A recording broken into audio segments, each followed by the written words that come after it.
Hello everyone and welcome to my channel Good Morning Expat. My name is Bhor Dubey and I am the face of this channel Good Morning Expat, which aims to provide information to aspiring expatriates and international students who wish to come to Europe to work, study or even live over here. And today, in collaboration with our channel, we have organized this special live stream session for the lovely students of Panba International School. And at the outset, I would like to thank the principal, Mrs. Pratibha Mishra, for allowing us this opportunity to showcase this virtual field trip of the beautiful city of Milan. And I would also like to thank my dear friend, Miss Vaibhavi, for setting this up. So without further ado, let's start with a quick introduction of who am I and my support in this channel. So my name is Bhor, like I said, and I am an academic consultant by profession. I have been living here in the city of Milan for the last 7 years, and I work in MIP Politecnico di Milano, which is the business school of the #1 technical university in Italy. And before this, I used to live actually in France. I studied there for my master's in international business, and I also used to work for a French business school earlier. But for the last 7 years, I have been here, and in total, I've had the experience of being here in Europe for the last 10 years. Recently, a couple of months ago, we started with this new initiative, which is this YouTube channel called Good Morning Expat, which, like I said, aims to create videos to give information to future expats and international students, foreigners from all over the world who aspire to come to Milan or in Europe at large. In this initiative, I am supported on the technical side by my dear friend, Mr. Sumant Sharma. Sumant, please step into the frame. Hello everyone, my name is Sumant and will be supporting Bho today with the tech side of the things. So just a few words from my side. So for the best experience, please watch the video in 720p, as that will give you, let's say, the highest quality possible. Since this is a live stream, there can be issues in any case. If it happens, we will inform you promptly on the chat box. So please stay tuned on the chat box and keep typing your questions, because I'll make sure that they reach Bhor and they get answered. So on that note, I will leave Bhor to continue with the rest of the session. Thank you so much, Sumant, and thank you for supporting us at the tech side. For any questions or comments, the chat window is here. Feel free to write to us.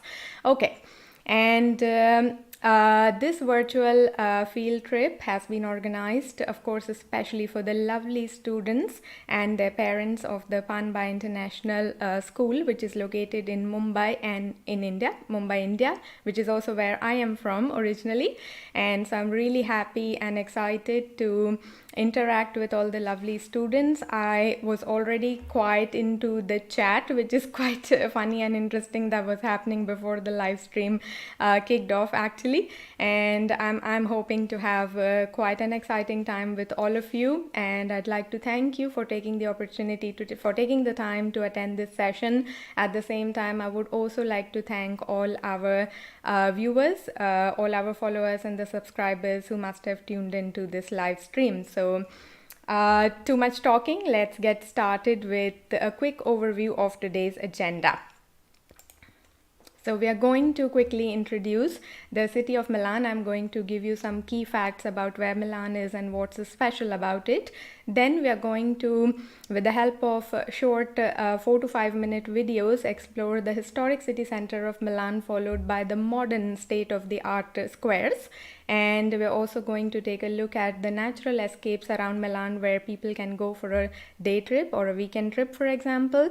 Of course, the visit to any city is incomplete without trying its food, and therefore we are going to check out some pig out spots in Milan, where you can try some typical Italian street food. And of course, it is the Christmas time, so it's the best part of the year, and Europe is really magnificent in this time of the year of Christmas and New Year, and all the European cities are really well lit up, well decorated, and they're kind of transformed into almost like the Disney world, the fairy tale world. And of course, this live stream would be incomplete without giving you a glimpse of all the beautiful decorations and embellishments that the city is now adorned with.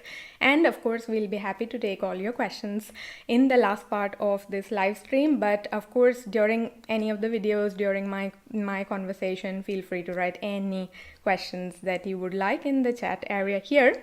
And let's begin with the first topic, which is what Milan is. What is the city like? So Milano, as it is called in Italian, is the most cosmopolitan, the most international, and the biggest financial, design and fashion hub of Italy. And when it comes to fashion and design, of course, it's the fashion and design capital of the world as well, only next to Paris. And it's based in the northern part of Italy, and it's the capital of the Lombardia region, which is the most industrially and commercially rich state or region of the country of Italy.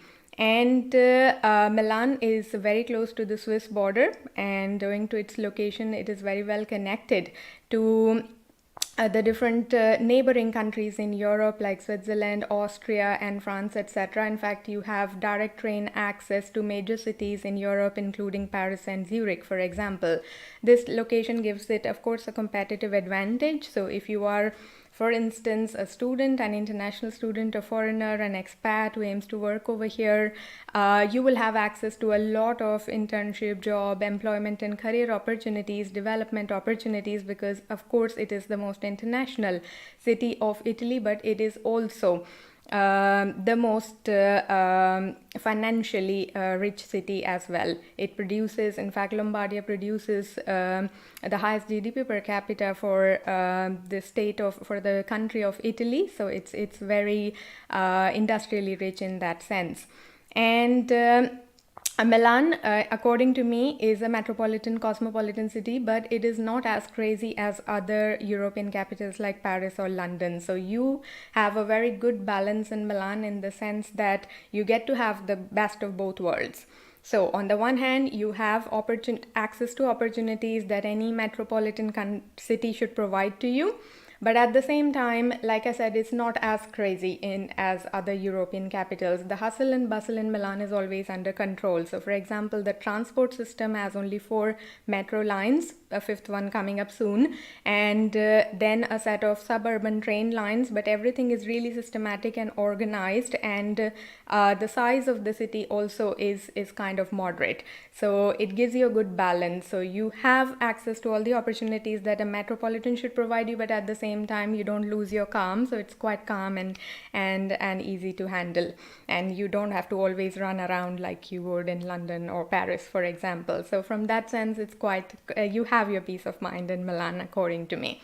And of course, it's culturally rich. So you have the old world charm, the the monuments with historic importance that you can visit, but it's also a very commercially developed city. So there are these new piazzas and squares, state-of-the-art high-tech infrastructure as well, and all of this we are going to take a look at soon.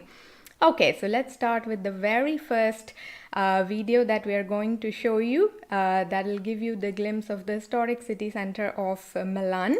And the historic city center, like for any other European capital, is a small area which is the traditional city, and then around that the entire city, the modern centers are built.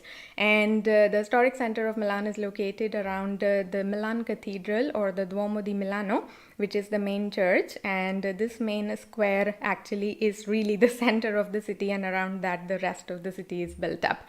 And the other major attraction in the historic center is the Castello Sforzesco, or Sforza Castle, and we're going to take a look at that as well. And the historic center pretty much is located between these two major sites. Of course, between these two and close to them, there are a lot of chapels and churches and other sites of historic importance. And of course, when you think of Milan, you think of shopping. So there is a big shopping street and a big shopping area, which is also located in the city center, again comparable to any other European capital. So without further ado, let's get started with this beautiful video, a slightly emotional one because it showcases the historic cultural heritage of Milan. So I hope you like it, and let's get started with it. In this video, I'm going to show you the most important historic sites in Milan, which you will definitely check out during your first week exploration of the city. And I'm standing right now in Castello Sforzesco, or Sforza Castle as it is called in English, which used to be one of the most large citadels in the 16th and 17th century. So let's check it out.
Just 13 minutes away by walk, you will reach the most famous monument in Milan. This is where your Milanese exploration will begin, because behind me is the Milan Cathedral, or the Duomo of Milan, which started building in the 1300s and it took 6 centuries to build. This is one of the most iconic structures in the city of Milan, and also around this, the historic center of Milan is located.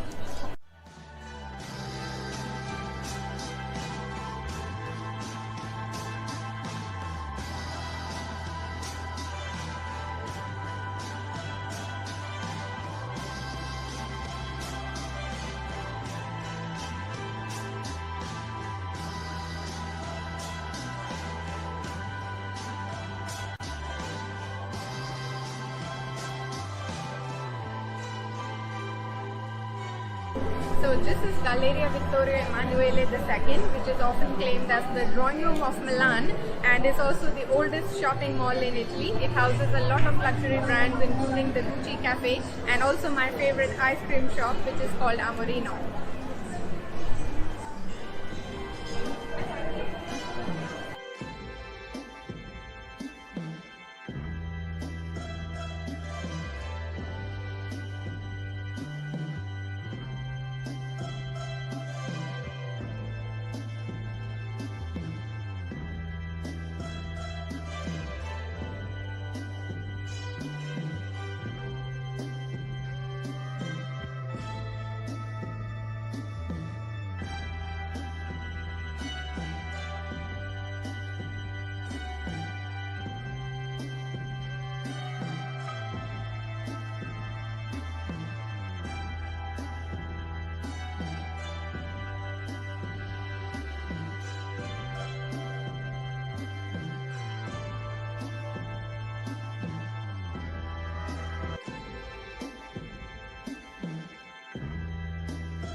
The Milano Centrale station is the city's main rail and metro hub, and it was built in 1931.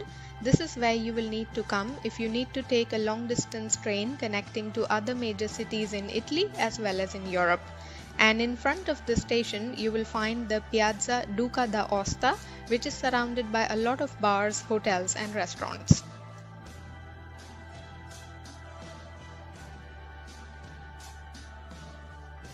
Next I headed to the Monumental Cemetery, and this time I decided to take the tram number 10 to Piazzale Cimitero Monumentale.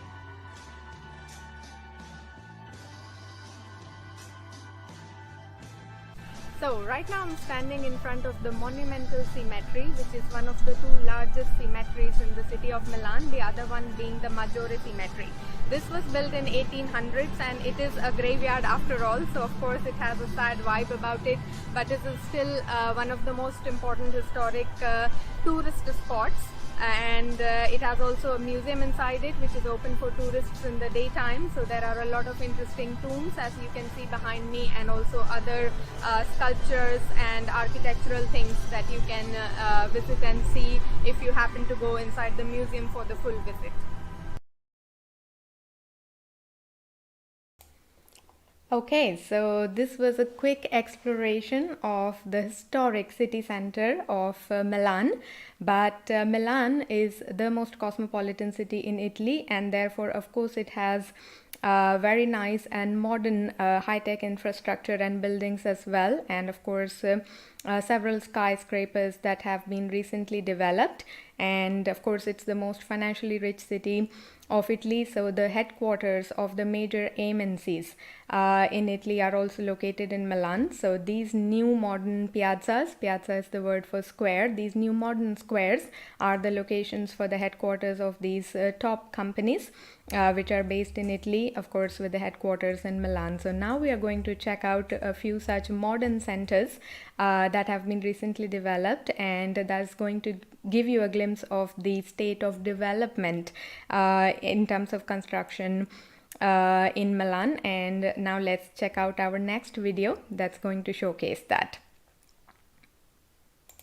So while Milan is full of traditional monuments having a cultural or historic significance, it is not far behind when it comes to modern state-of-the-art high-tech infrastructure like this that you can see behind me.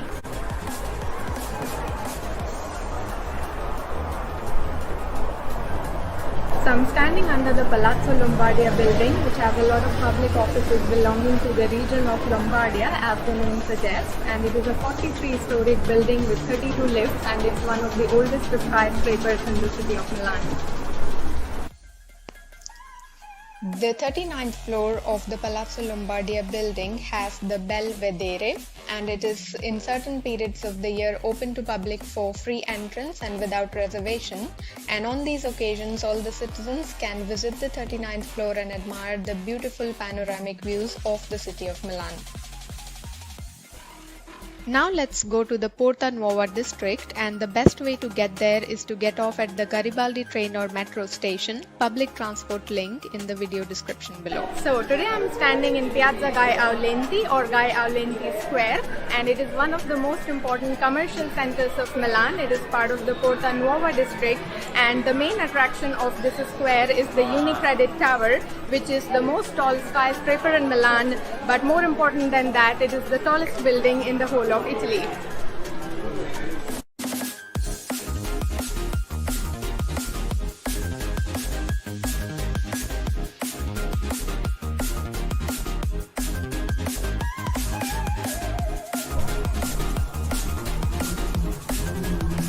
So as you walk around the piazza close to the Unicredit Tower, you will see what is called Bosco Verticale. Bosco Verticale in Italian means vertical forest. So the tall building that you see behind me with all the trees is called Bosco Verticale, one of the most sustainable residential and construction projects in Milan. In fact, it has more than 900 trees planted in the balconies of the different apartments.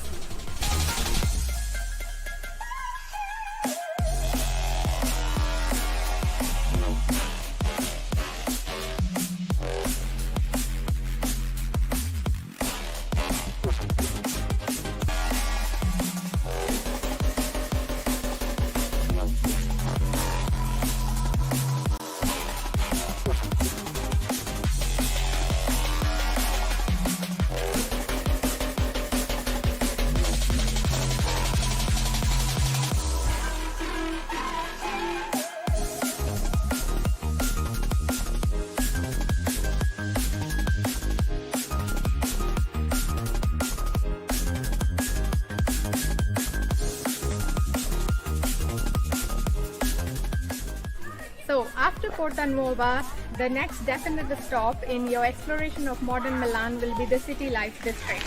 Right now I'm standing in the City Life Park, which is an adjoining area next to Piazza Tretori or Tretori Square, which is where these three giant skyscrapers are located. These three skyscrapers now define or characterize the skyline of modern Milan. Okay, so this was a quick view of the different modern and high-tech centers that have been developed around Milan. Apart from the ones that we saw in Piazza Gai Aulenti and the City Life District, there are other structures as well which have been recently created, like the Bicocca village area and also Fondazione Prada. I could see that there are a lot of questions popping up about these two videos and the different locations that we saw here. So before moving on to the next section, let me answer a few of them. So one of you asked what is the height of the Unicredit Tower. It's, if I'm not wrong, 111 meters. And when was the Opera House built? So the Opera House was built in the 1700s, and the language spoken in Italy, of course, officially is Italian, and Milan being an international city, English is widely accepted, especially in the work and educational arena. Okay, so I have pretty much answered some of the key questions that came over here, and thank you so much for all the lovely compliments that all the lovely and beautiful students are now posting. I'm glad that you find the place interesting. Well, these videos were shot a little bit earlier because of the COVID-19 situation. We cannot shoot everything on spot, and also given the technical constraints, but you can view our full videos on our channel by subscribing to it. You can see the link on the screen. My channel is called Good Morning Expat, and then I'll be happy to interact and connect with all of you on Instagram as well. So you can definitely add me there as well. Okay, let's now get started with the third and the next section, which is slightly different from what we saw so far. So the lake that you can see behind me is called Lago Maggiore, and it is the second largest lake in Italy.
Behind me you can see the main attraction of the city, which is the Lake Como itself, and it is one of the most important lakes in the Lombardia region, so let's check it out.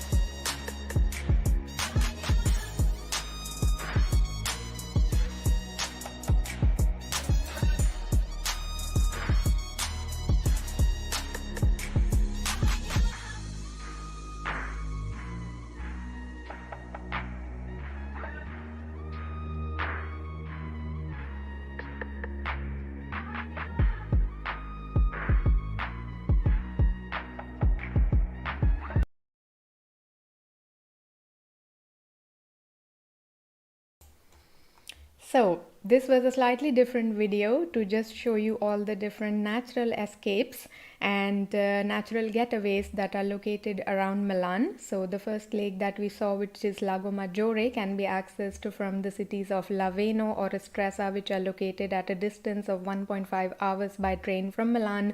On the other hand, the Lake of Como is located at a distance of about 1 hour, and it's very easily accessible from Milan. There are trains like every hour from different stations in Milan. And some of you are asking me a very technical question about what is the depth of these lakes. I will surely research about it and let you know the answer.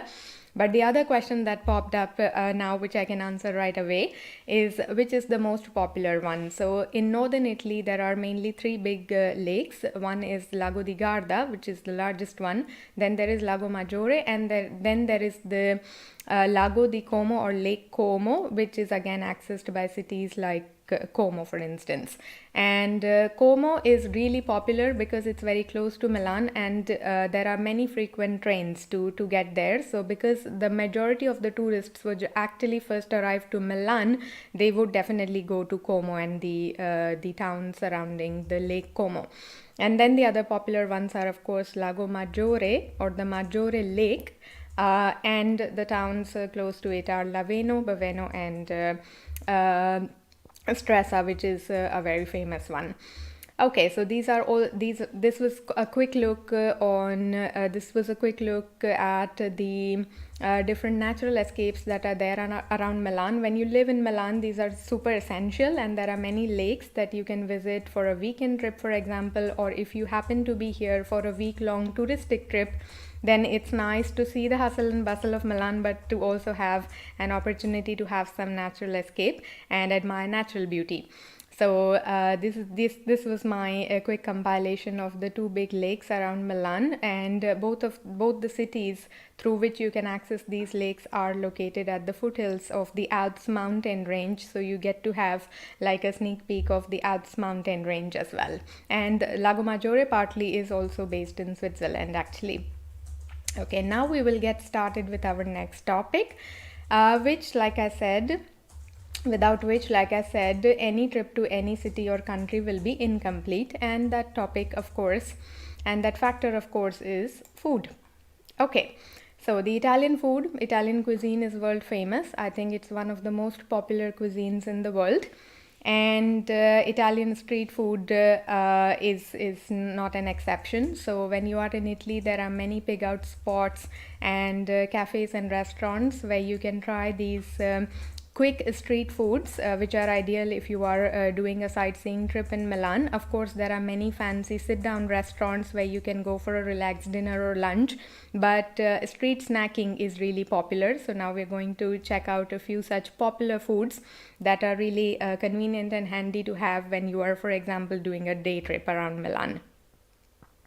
And I'm here in this shop called La Piadineria, which has a lot of combinations that you can choose from. And the one that I have taken this afternoon for lunch is the piadina called Verdi Zima, which is with avocados, lettuce, tomatoes, and a paste or sauce made from carciofi or artichokes. So let's try it, and later on we are going to explore more such street food items which are famous in Italy.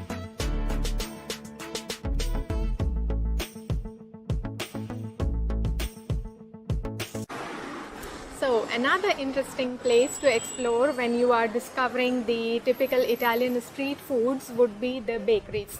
And there are basically three key terms to keep in mind here, which are focacceria, panetteria, and pasticceria. So pasticceria is a type of bakery which specializes mainly in sweet stuff, so cakes, pastries, etc. Whereas focacceria and pizzeria would have pizzas and focaccias and other bread-based snacks and dishes, which are typically very popular for lunching. And most of the local Italian people, but even expatriates, would hop to these focacceria and panetterias to buy pizzas which are not made made in individual portions for one single person for an individual serving, but what they do is that they make giant slabs of pizzas to be then portioned into individual servings, and in fact they are sold per kg.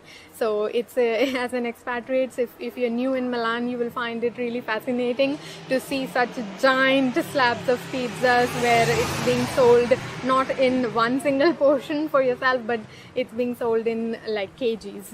So the person on the counter would actually ask you, how many kgs of pizza do you want? And that's really strange to hear as an expatriate.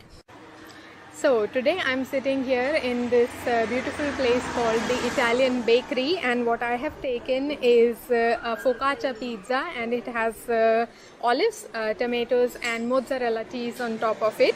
And the good thing about these places is that because they sell pizzas in such bulk quantities, the price per unit for a single person is almost ridiculous. So can you imagine what I paid for this slice?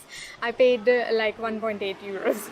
So it's a really handy place to come in for lunch and kind of control your daily budget on eating out.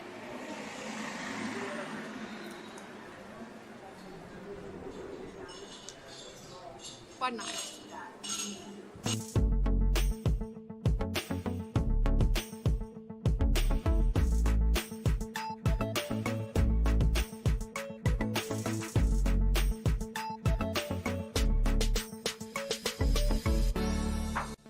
Despite being in northern Italy, you can savor the goodness of southern Italian food thanks to the Sicilian outlet, the Antica Fabbrica dell'Arancina.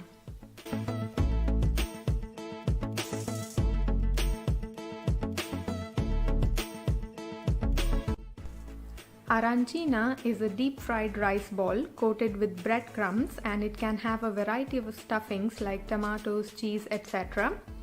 This place also features some world-famous sweet snacks from Sicily, including the cannolo, which is a deep-fried pastry roll filled with a creamy filling typically made of ricotta cheese and garnished with nuts.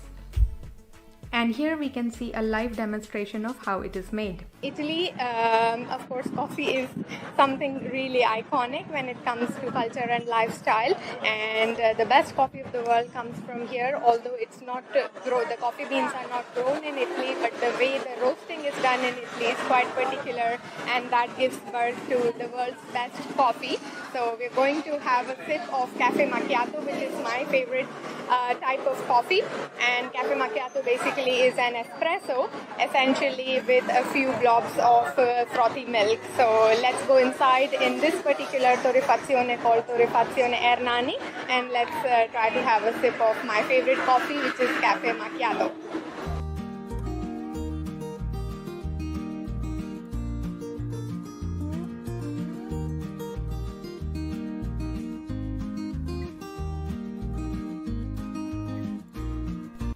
And if you are a coffee lover, this is the right place to buy all the different types of coffees, from Arabica to Robusta and from Liberica to Excelsa. And they even sell coffee accessories like mocha pots, snacks, etc.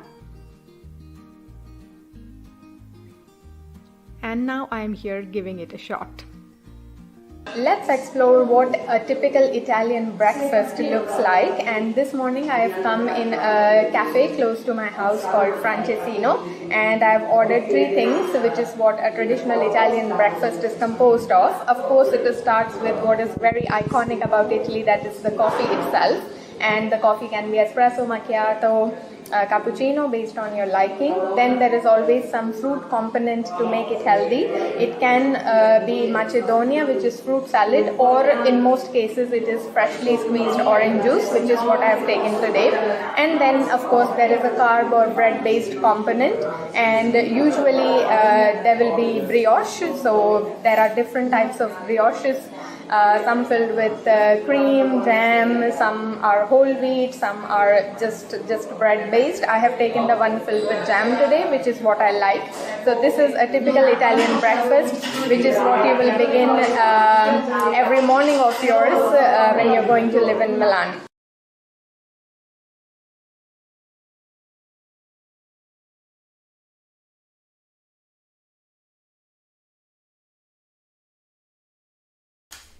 Okay, so this was a compilation of the different food items and of course coffee, which is quite iconic and famous about Italy, that you will definitely try when you are here as a tourist or as an expatriate, or if you live over here.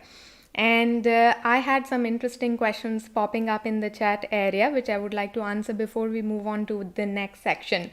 So I think the most active chat member here is Miss Arna, who has a comment about everything, and that's really nice. Thank you so much for watching the video so carefully, and please do ask your mummy to make you a nice cup of coffee. Okay. Next important question was if all of this is vegetarian. Actually, I am vegetarian myself, and that is true for, well, half of India, let's say. And it's one important factor that you do consider when choosing a tourist destination, or even a study or work destination. So Italy is one of those countries where you will never have a hard time finding vegetarian food, because the cuisine itself is so balanced. The Mediterranean diet is supposed to be one of the most healthiest and balanced diet, and therefore you can get vegetarian options in every restaurant really easily. Even there are, in fact, now the trend is that the vegan restaurants, a lot of vegan options are now being introduced as well in most of the cafes, restaurants and bars, so you will not have difficulty finding the right type of food item to eat. It's really veggie friendly, Italy as a country, even traditionally, in terms of in terms of how the cuisine is designed. And somebody asked me the name of the cafe where I was. That cafe is called Torrefazione Ernani. Torrefazione basically is a roasting facility. So we saw in the video that Italy does not have any coffee plantations, so there are no coffee beans which are grown in Italy as such, but Italy produces or gives to the world the best coffee. And the secret lies in the way they do the roasting of the coffee beans. The roasting and grinding is really particular in Italy, and that of course gives birth to the best coffee in the world, like we just saw. And Torrefazione is the name for this facility where the roasting and grinding of the coffee is done. And you could have seen the big barrels, well, not barrels but big containers in which coffee powder was kept. And here coffee is such an obsession that people buy coffee as if we buy flour in India, for example. So you don't buy like a jar of coffee or Nescafe, but we purchase like kilos of coffee. Okay, so it's quite an important part of culture and lifestyle in Italy. Okay, and the special street foods are really all of them. Piadina, which is this flatbread sandwich that we saw, is really popular as a street food. Of course, the pizzas, pre-prepared pizzas or focaccia pizzas that we saw, that I was eating, is a very popular street food snack as well.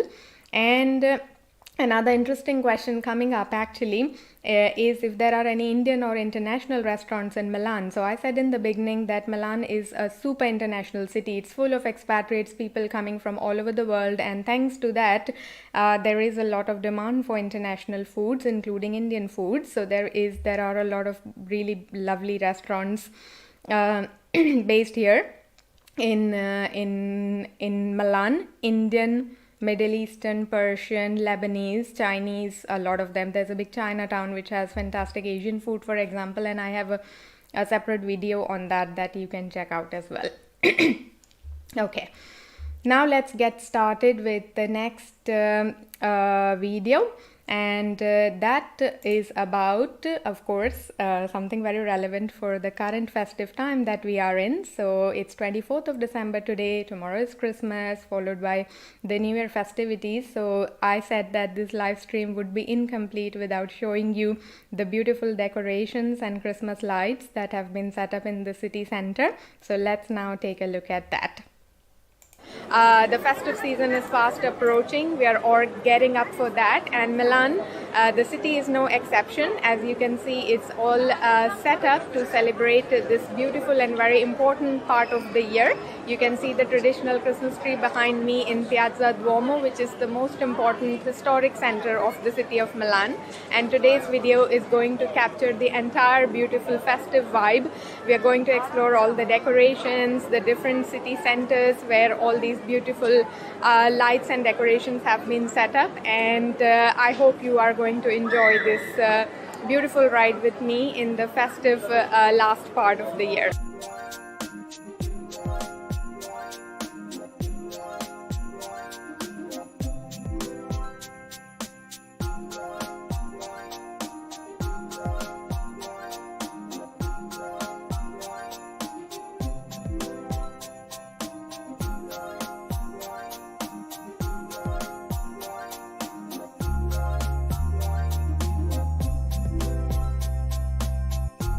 I took a short walk and came inside Galleria Vittorio Emanuele, which is situated right next to Duomo.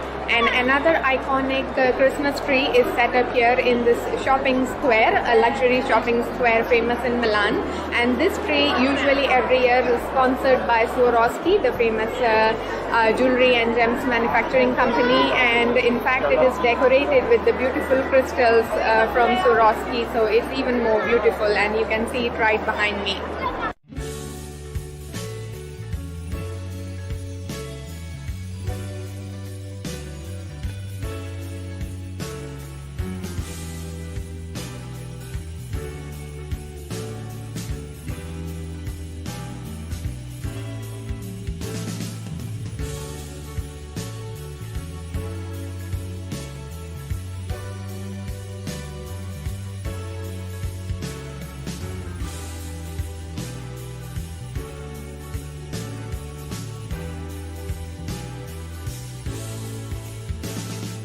The vibrant Piazza Duomo, colorful and crowded even on a gloomy day like this. The main attraction being the giant Christmas tree, which is sponsored by a different company every year. This year it's sponsored by Coca-Cola.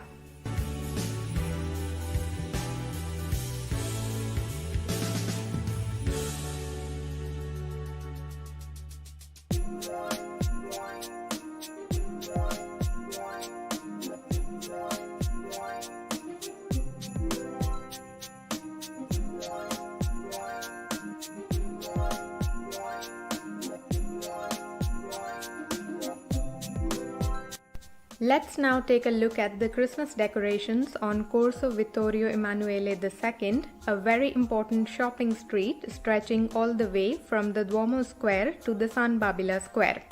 And of course featuring world-famous stores like Disney and the perpetual queue outside it.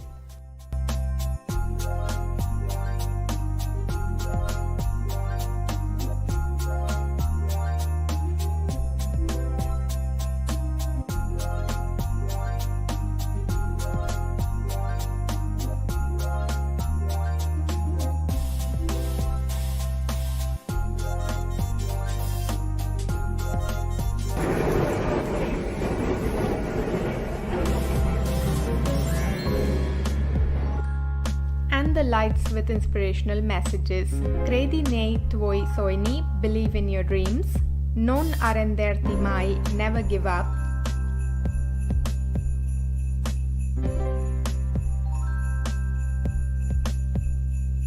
And ascolta buoni consigli. Listen to good advice.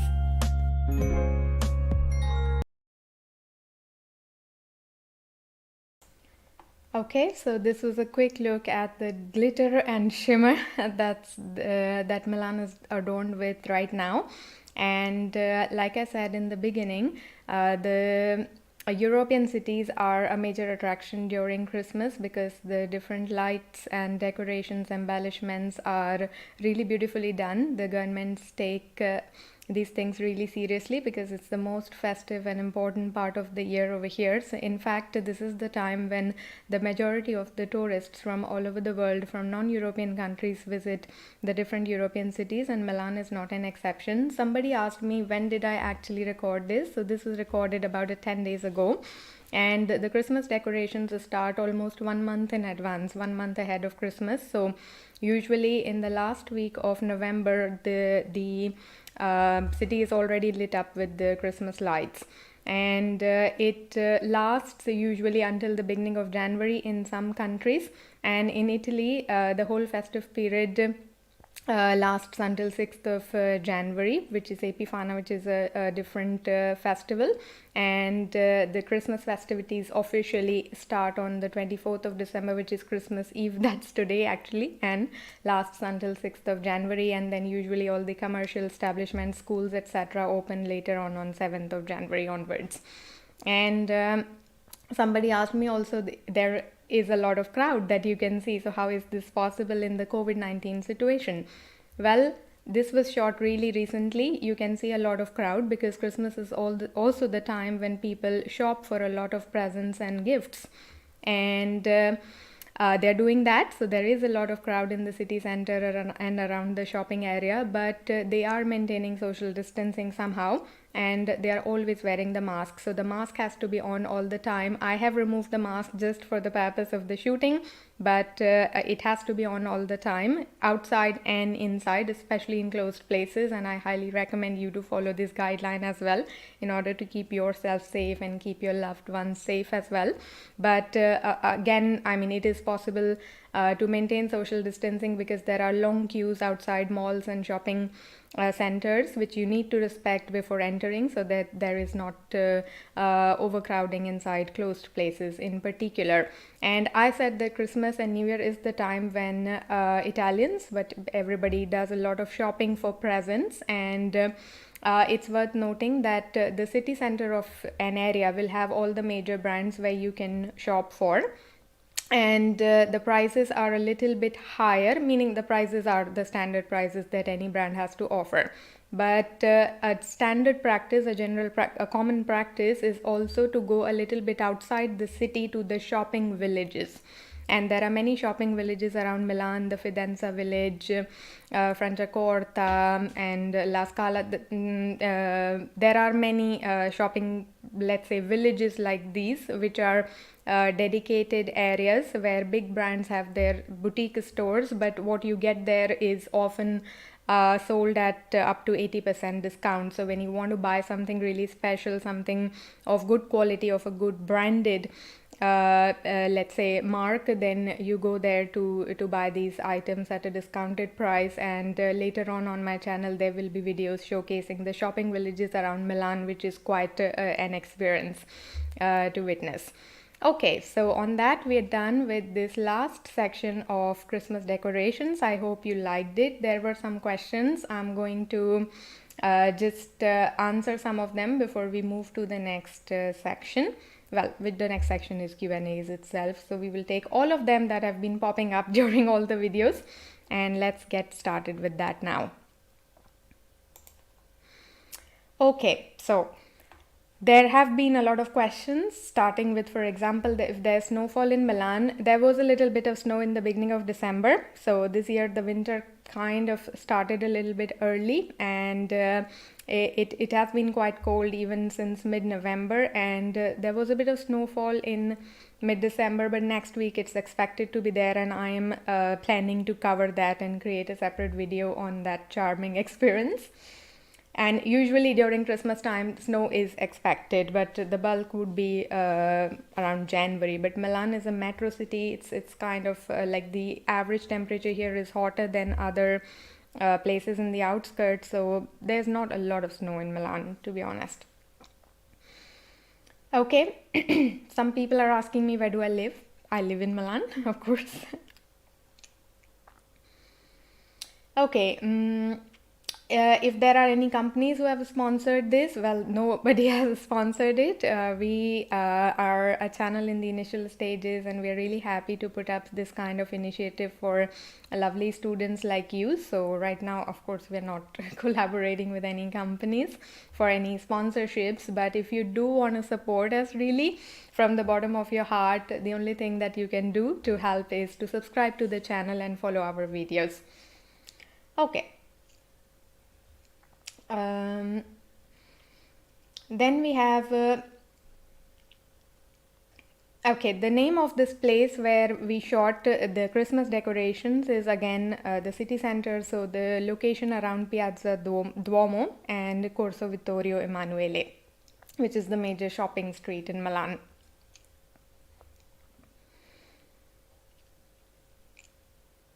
Okay. I believe with that we have covered most of the questions, and I'm going to take some final ones before we wind up this live stream. Yes, I will just interrupt you very shortly. Sure. There is a very interesting question also by Advika Avasti. She's asking, in Milan, what is more eaten, veg or non-veg? Absolutely. Okay. So we covered this partly earlier when we were discussing about food, but like I said, the Mediterranean diet is supposed to be one of the most balanced and healthy diets of the world. In fact, thanks to that, I imagine Italy has the world's highest expectancy rate, and it has a good balance of veg and non-vegetarian items, and therefore you will not find it hard to find veggie options in any restaurant, cafe, or bar. And in fact, the amount of vegetables and fruits, like fresh things, that are consumed over here is way more than other European cities, other European countries, according to my experience, if you compare it to France or Germany, etc. Okay. Another interesting question is about the universities in terms of education. So I am really from the education sector, so I can talk about it for hours, but just to give you, let's say, a brief response, Italy has some of the best universities in the world. It has the oldest university in the world is located in Italy. And I, for example, come from Politecnico di Milano, so I work at the business school of Politecnico di Milano, and I can tell you that it's the number one technical university in Italy. And apart from that, all the polytechnicos, or the polytechnic of a certain city, Milan Polytechnic or Turin Polytechnic, they have world-class education, and of course their business school wings as well. And if you're looking at of course, English taught programs. If you come from India, there is a wide range of options available in every discipline, really. Our university, for example, is an engineering, design and architecture university by origin, and where I work is the business wing, so we offer MBA and master programs in management. Okay, so the next question here is is Milan popular in Europe? It is extremely popular among European tourists and among non-European tourists as well, of course. But a lot of Europeans, for example, from the northern Europe, where it's really cold and the weather conditions are quite harsh, they come over here to spend their holidays, to enjoy the great food, the warmth of people. And okay. Another interesting question is about the language that is spoken in Italy. So, of course, Italian is the official language, so that is the main language in which everything is done. But like I said, English now is widely getting accepted, and other similar languages, Spanish, French, and German, are spoken by some people because they are neighboring countries, and therefore they are widely spoken as well. I can speak in Hindi, but for the purpose of this streaming, we just stick to English as the medium of the conversation, because we have, in addition to this group of students connecting from the Panba International School, we have a lot of other people connecting from all over the world, and therefore this stream is in English. All right. So this was mainly some of the questions that came up, and I'm really thankful for your interactive approach during this live stream. And a recorded version of this live session will be available soon after on our channel. So in case you missed any part of the live stream or any of the videos, you can tune in to the recorded version to check it out once again. And I will take one very last question, which is a very important one. So just before finishing, which is the student life in Italy. Okay. It's something that I am an expert on, let's say, so I will answer it. I am the student recruiter for MBA and master programs for the entire Asian, Middle Eastern, African and Asia Pacific region, actually. And I meet a lot of students, and this is a very commonly asked question for me. And the answer is that Milan is one of the best cities to spend your student life in Europe. This is because the cost of living in Milan is really quite low as compared to many other European capitals like Paris or London. Of course, rents can be comparable because after all it is a metropolitan city. But the other things like price of a coffee, for example, local public transport, food, for instance, is really cheap as compared to other similar cities in Europe. For example, to give you a very concrete example, we saw the bar where I had coffee. It's the world's best coffee, I can guarantee you, and that you can get in any bar in Milan or in Italy, and the price of that coffee is €1. It is not more than €1. I think it's regulated by the government, and the same thing would cost at least 2.5 euros in Germany or in France, or even more in Switzerland or London, for example. So these kind of things really make a difference when you are a student, and student life is always on a budget, and therefore these things are quite important to consider in case in the future. I think all of you are school students. I can see very young kids also, but in the future, if you do plan to go to Europe for your future studies, then do consider Milan as an option, because in fact it's really cost effective when it comes to living expenses. Okay. All right, so perfect. Thank you so much, everyone, for all your lovely questions and for making this session as interactive as possible. I would again like to thank the principal, Mrs. Mishra, and my friend Vaibhavi for giving us the opportunity to set up this live stream. And I tried my best to show you as much as possible, but for the rest of the experience, do tune in to our channel, Good Morning Expat, the link to which you can see on top of the screen, and I will be really happy to connect with all of you on Instagram, so you can see my Instagram account name on the screen as well. So on that note, thank you very, very much, everybody, for this beautiful experience, the first for me, but I will really never forget it, because it was really nice to interact with all the lovely young students like you, and I wish you all the best for your future studies and career as well. And of course, a very Merry Christmas and a Happy New Year 2021.